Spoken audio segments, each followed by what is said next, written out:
Hi all, ಎಲ್ಲರೂ ಹೇಗಿದ್ದೀರಾ? ಎಲ್ಲರೂ ಚೆನ್ನಾಗಿದ್ದೀರಾ ಅಂತ ಭಾವಿಸ್ತೀನಿ. ನಾನು ಕೂಡ ತುಂಬ ಚೆನ್ನಾಗಿದ್ದೀನಿ. ಎಲ್ಲರಿಗೂ ಕನಸು ಕುಕಿಂಗ್ ಯೂಟ್ಯೂಬ್ ಚಾನಲ್ಗೆ ಸ್ವಾಗತ. ಇವತ್ತಿನ ರೆಸಿಪಿ ಬಂದು ಮಶ್ರೂಮ್ ಬಿರಿಯಾನಿ. ಸಿಂಪಲ್ಲಾಗಿ ಮಶ್ರೂಮ್ ಬಿರಿಯಾನಿನ ನಾಟಿ ಸ್ಟೈಲಲ್ಲಿ ಹೇಗೆ ಮಾಡೋದು ಅಂತ ನೋಡೋಣ ಬನ್ನಿ. ನಾನಿವತ್ತು ಪಾತ್ರೆಯಲ್ಲಿ ಹೇಗೆ ಮಾಡೋದು ಅಂತ ತೋರಿಸ್ತೀನಿ. ನಿಮಗೆ ಬೇಕಿದ್ರೆ ಕುಕ್ಕರಲ್ಲಾದರೂ ಮಾಡ್ಕೊಬೋದು. ಎಣ್ಣೆ ಕಾಯಕ್ಕಿಟ್ಟಿದ್ದೀನಿ. ಎಣ್ಣೆ ಕಾದ ನಂತರ ಚಕ್ಕೆ, ಲವಂಗ, ಮರಾಠಿ ಮೊಗ್ಗು ಮತ್ತು ಏಲಕ್ಕಿನ ಹಾಕ್ಕೊಂಡು ಫ್ರೈ ಮಾಡ್ಕೊತೀನಿ. ನಂತರ ಇದಕ್ಕೆ 2 ದಪ್ಪ ಸೈಜ್ ಈರುಳ್ಳಿನ ಸ್ಲೈಸಾಗಿ ಕಟ್ ಮಾಡಿಕೊಂಡು ಫ್ರೈ ಮಾಡ್ಕೊತೀನಿ. ಈರುಳ್ಳಿ ಕಲರ್ ಚೇಂಜ್ ಆಗೋವರೆಗೂ ಬಾಡಿಸ್ಕೋಬೇಕು. ನಾನು ಶುಂಠಿ ಬೆಳ್ಳುಳ್ಳಿ ಪೇಸ್ಟ್ನ ಒಗ್ಗರಣೆಗೇನು ಯೂಸ್ ಮಾಡ್ತಾ ಇಲ್ಲ, ರುಬ್ಕೊಳೋದಕ್ಕೆ ಯೂಸ್ ಮಾಡ್ಕೊತೀನಿ. ನಂತರ 2 ಟೇಬಲ್ ಸ್ಪೂನಷ್ಟು ಕಸೂರಿ ಮೇಥಿನ ಹಾಕೋತೀನಿ. ಇವಾಗ ಕಸೂರಿ ಮೇಥಿ ಹಾಕೋದ್ರಿಂದ ಫ್ಲೇವರ್ ತುಂಬ ಚೆನ್ನಾಗಿ ಬರುತ್ತೆ. ಅದರಿಂದ ಕಸೂರಿ ಮೇಥಿ ಹಾಕ್ಕೊಂಡು ಸ್ವಲ್ಪ ಹೊತ್ತು ಫ್ರೈ ಮಾಡ್ಕೊಳ್ಳೋಣ. ನಂತರ ಇದಕ್ಕೆ ಒಂದು 4 ಟೊಮೆಟೊನ ಸ್ಲೈಸಾಗಿ ಕಟ್ ಮಾಡಿಕೊಂಡು ಆ್ಯಡ್ ಮಾಡ್ಕೋತೀನಿ. ಇದಕ್ಕೆ ಟೊಮೆಟೊ ಜಾಸ್ತಿ ಹಾಕೋದ್ರಿಂದ ಟೇಸ್ಟ್ ತುಂಬ ಚೆನ್ನಾಗಿ ಬರುತ್ತೆ. ಅದಕ್ಕೋಸ್ಕರ ಟೊಮೆಟೊ 1 ನಿಮಿಷ ಫ್ರೈ ಮಾಡ್ಕೊಳ್ಳೋಣ. ನಂತರ ಇದಕ್ಕೆ ಸ್ವಲ್ಪ ಉಪ್ಪು ಹಾಕೋಣ. ಟೊಮೆಟೊ ಬೇಗ ಸಾಫ್ಟ್ ಆಗುತ್ತೆ. ವಿಡಿಯೋನ ಎಲ್ಲೂ ಸ್ಕಿಪ್ ಮಾಡ್ದಿರಾ ಕೊನೆವರೆಗೂ ನೋಡಿ. ಸಿಂಪಲ್ಲಾಗಿ ಈಸಿಯಾಗಿ ಮಶ್ರೂಮ್ ಬಿರಿಯಾನಿನ ಹೇಗೆ ಮಾಡೋದು ಅಂತ ತೋರಿಸ್ಕೊಡ್ತೀನಿ.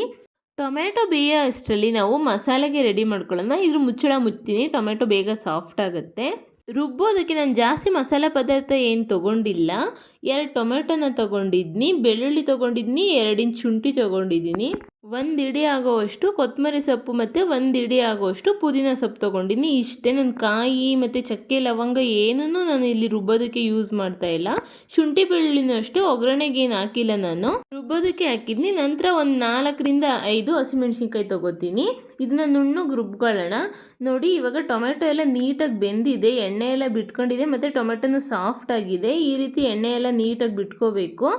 ನಂತರ ಇದಕ್ಕೆ ರುಬ್ಬಿರೋ ಅಂಥ ಮಸಾಲೆನ ಸೇರಿಸ್ಕೊಳ್ಳೋಣ. ನೋಡಿ, ಇಷ್ಟೇ ಮಸಾಲೆ ನಾನು ರುಬ್ಕೊಂಡಿರೋದು. ಜಾಸ್ತಿ ಮಸಾಲೆ ಏನು ರುಬ್ಕೊಳಕ್ಕೆ ಹೋಗಿಲ್ಲ, ಮಸಾಲೆ ಆಗುತ್ತೆ. ಈ ರೀತಿ ಟ್ರೈ ಮಾಡಿ ನೀವು, ತುಂಬ ಟೇಸ್ಟಿಯಾಗಿರುತ್ತೆ. ನಾಟಿ ಸ್ಟೈಲಲ್ಲಿ ಕೂಡ ಇರುತ್ತೆ. ಮಸಾಲೆ ಹಾಕಿದ ನಂತರ ನೀಟಾಗಿ ಫ್ರೈ ಮಾಡ್ಕೊಳ್ಳಿ. ಅದು ಎಣ್ಣೆ ಎಲ್ಲ ಬಿಟ್ಕೋಬೇಕು ಮತ್ತು ಹಸಿ ಸ್ಮೆಲ್ ಎಲ್ಲ ಹೋಗಬೇಕು. ನೋಡಿ, ಎಣ್ಣೆ ಎಲ್ಲ ನೀಟಾಗಿ ಬಿಟ್ಕೋತಾ ಇದೆ, ನೀವೇ ನೋಡ್ತಾ ಇದ್ದೀರಲ್ವಾ, ಎಣ್ಣೆ ಎಲ್ಲ ಸೈಡಲ್ಲಿ ಬಿಟ್ಕೋತಿದೆ. ನಂತರ ಇದಕ್ಕೆ ತೊಳೆದಿರೋ ಅಂಥ ಮಶ್ರೂಮ್ನ ಸೇರಿಸ್ಕೊಳ್ಳೋಣ. ನಾನು ಸಣ್ಣ ಮಶ್ರೂಮ್ನ 2 ಭಾಗ ಆಗಿ ಕಟ್ ಮಾಡ್ಕೊಂಡಿದ್ದೀನಿ, ದಪ್ಪ ಮಶ್ರೂಮ್ನ 4 ಭಾಗ ಆಗಿ ಕಟ್ ಮಾಡ್ಕೊಂಡಿದ್ದೀನಿ.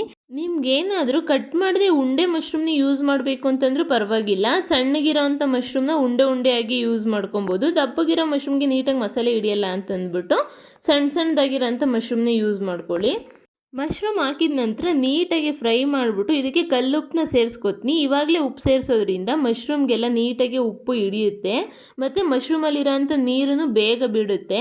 ಮಶ್ರೂಮಲ್ಲೇ ಒಂದು ಅರ್ಧರಿಂದ 3/4 ಗ್ಲಾಸಷ್ಟು ನೀರು ಬಿಟ್ಬಿಡುತ್ತೆ. ನೀಟಾಗಿ ಒಂದು 5 ನಿಮಿಷ ಫ್ರೈ ಮಾಡ್ಕೊಬೇಕಷ್ಟೇ. ಈಗ ಇದನ್ನು ಒಂದು 5 ನಿಮಿಷ ಮೀಡಿಯಮ್ ಫ್ಲೇಮಲ್ಲಿ ಕುಕ್ ಆಗೋದಕ್ಕೆ ಬಿಡೋಣ. ಮುಚ್ಚಳ ಮುಚ್ತೀನಿ. ಒಂದು 5 ನಿಮಿಷ ಬಿಟ್ಟಿದ ನಂತರ ಮುಚ್ಚಳ ಓಪನ್ ಮಾಡ್ತೀನಿ. ನೋಡಿ, ಮಶ್ರೂಮಲ್ಲಿ ಎಷ್ಟು ನೀರು ಬಿಟ್ಕೊಂಡಿದೆ ಅಂತ. ಒಂದು 5 ನಿಮಿಷ ಅಷ್ಟೇ ನಾನು ಬಿಟ್ಟಿದ್ದು. ಎಷ್ಟು ನೀರು ಬಿಟ್ಕೊಂಡಿದೆ ನೋಡಿ. ಆಲ್ಮೋಸ್ಟ್ ಒಂದು 50% ಮಶ್ರೂಮ್ ಕುಕ್ ಆಗಿದೆ. ಇದಕ್ಕೆ ಈಗ ಮಸಾಲೆ ಪದಾರ್ಥ ಸೇರಿಸ್ಕೊಳ್ಳೋಣ. ನಾನಿಲ್ಲಿ 1 ಸ್ಪೂನಷ್ಟು ಗರಂ ಮಸಾಲ ಪೌಡ್ರನ್ನ ಹಾಕ್ಕೋತೀನಿ. ನಂತರ ಒಂದು ಅರ್ಧ ಸ್ಪೂನಷ್ಟು ಚಿಕನ್ ಮಸಾಲ ಪೌಡ್ರನ್ನ ಹಾಕ್ಕೋತೀನಿ. ನಂತರ ಮನೇಲಿ ಮಾಡಿರೋ ಅಂಥ ಸಾಂಬಾರು ಪೌಡ್ರ್ ಇರುತ್ತಲ್ವ, ಅದನ್ನ ಒಂದು ಅರ್ಧ ಸ್ಪೂನ್ ಹಾಕ್ಕೋತೀನಿ. ಸ್ವಲ್ಪ ಖಾರದ ಪುಡಿನ ಸೇರಿಸ್ಕೊತೀನಿ. ನಿಮಗೆ ಖಾರ ಎಷ್ಟು ಬೇಕೋ ಅಷ್ಟನ್ನ ನೋಡ್ಕೊಂಡು ಹಾಕ್ಕೊಳ್ಳಿ. ಹಸಿಮೆಣ್ಸಿನ್ಕಾಯಿ ಒಂದು 4ರಿಂದ 5 ಹಾಕಿದೆ ಅಷ್ಟೇ. ಅದಕ್ಕೋಸ್ಕರ ಸ್ವಲ್ಪ ಖಾರದ ಪುಡಿನ ಸೇರಿಸ್ಕೊತೀನಿ. ಇವಾಗ ಇದನ್ನೆಲ್ಲ ನೀಟಾಗಿ ಫ್ರೈ ಮಾಡ್ಕೊಳ್ಳೋಣ. ಮಸಾಲೆ ಪೌಡ್ರೆಲ್ಲ ಹಾಕಿದ ನಂತರ ನೀಟಾಗಿ ಮಿಕ್ಸ್ ಕೊಡಿ. ಜಾಸ್ತಿ ಹೈ ಫ್ಲೇಮಲ್ಲಿ ಇಟ್ಟೇನು ಬೇಯಿಸೋಕೆ ಹೋಗ್ಬೇಡಿ, ತಳ ಹಿಡಿದ್ಬಿಡುತ್ತೆ. ಮೀಡಿಯಮ್ ಫ್ಲೇಮಲ್ಲೇ ಬೇಯಿಸಿ ಒಂದು 5 ನಿಮಿಷ ಇದನ್ನ ಫ್ರೈ ಮಾಡ್ಕೊಂಡ್ರೆ ಸಾಕಾಗುತ್ತೆ. ಹೊಸ್ದಾಗಿ ಯಾರಾದರೂ ನನ್ನ ಚಾನಲ್ನ ನೋಡ್ತಾ ಇದ್ದರೆ ಪ್ಲೀಸ್ ಸಬ್ಸ್ಕ್ರೈಬ್ ಮಾಡಿ, ಶೇರ್ ಮಾಡಿ ಮತ್ತು ರೆಸಿಪಿ ಟ್ರೈ ಮಾಡಿದ ನಂತರ ಕಮೆಂಟ್ ಮಾಡಿ ತಿಳಿಸಿ ಹೇಗಿತ್ತು ಅಂತ. ನಿಮ್ಗೆ ಯಾವುದೇ ರೆಸಿಪಿ ಬೇಕು ಅಂತಂದರೂ ನನಗೆ ಕಮೆಂಟ್ ಮೂಲಕ ತಿಳಿಸಿ. ನಿಮಗೆ ಈಸಿಯಾಗಿ ಹೇಗೆ ಮಾಡೋದು ಅಂತ ತೋರಿಸ್ಕೊಡ್ತೀನಿ. ನೋಡಿ, ಇದು ಒಂದು 60 to 70% ಬೆಂದಿದೆ.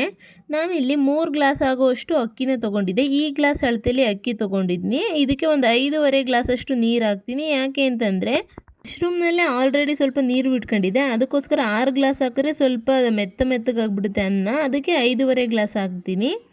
ನೀವು ಕರೆಕ್ಟಾಗಿ ಅಳತೆ ನೋಡ್ಕೊಂಡು ಹಾಕಿ. ಯಾವ ಗ್ಲಾಸಲ್ಲಿ ಅಕ್ಕಿ ತೊಗೊಂಡಿರ್ತೀರಾ ಅದೇ ಗ್ಲಾಸಲ್ಲಿ 1 ಗ್ಲಾಸಿಗೆ 2 ಗ್ಲಾಸಷ್ಟು ನೀರನ್ನ ಹಾಕಿದ್ರೆ ಸಾಕಾಗುತ್ತೆ. ಅನ್ನ ಉದುರುದ್ರಾಗಿ ಚೆನ್ನಾಗಾಗುತ್ತೆ. ಮಶ್ರೂಮ್ ಬಿರಿಯಾನಿಗೆ ಬಾಸುಮತಿ ಅಕ್ಕಿನ ಉಪಯೋಗಿಸಿದ್ರೂ ತುಂಬ ಚೆನ್ನಾಗಿರುತ್ತೆ. ನಾನು ಮಾಮೂಲಿ ಸೋನಾ ಮಸೂರಿ ಅಕ್ಕಿನೇ ಉಪಯೋಗಿಸ್ತಾ ಇದ್ದೀನಿ. ನಿಮ್ಮ ಹತ್ರ ಬಾಸುಮತಿ ರೈಸ್ ಇತ್ತು ಅಂತಂದರೆ ಅದನ್ನೇ ಉಪಯೋಗಿಸಿ. ನಾನಿಲ್ಲಿ ಅಡುಗೆ ಸ್ಟಾರ್ಟ್ ಮಾಡುವಾಗಲೇ ಅಕ್ಕಿನ ನೆನೆಸಿಟ್ಟಿದ್ದೆ. ನೀವು ಅಷ್ಟೇ ಅಡುಗೆ ಸ್ಟಾರ್ಟ್ ಮಾಡುವಾಗಲಾದರೂ ಸರಿ ಅದಕ್ಕಿಂತ ಒಂದು 5-10 ನಿಮಿಷ ಮುಂಚೆನಾದರೂ ಸರಿ ಅಕ್ಕಿನ ನೆನೆಸಿಡಿ.